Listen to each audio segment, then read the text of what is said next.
Hello everyone, welcome to the channel.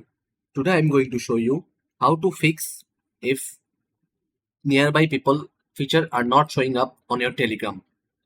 First, go to the Telegram settings from the app info.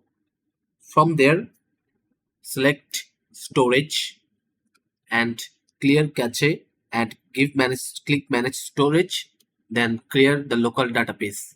Then click again clear. From that, go to the back again and go to permissions and make sure all the permissions are turned on. Now open the Play Store and search for Telegram if there is an update. If there is an update, install it. I don't have any update, so I'm not installing anymore. Finally, restart your phone. This refreshes app access and should fix the nearby problem feature. Once your phone reboots, go back to Telegram, then contacts, then find people nearby. It should now work as expected. I hope this helped you.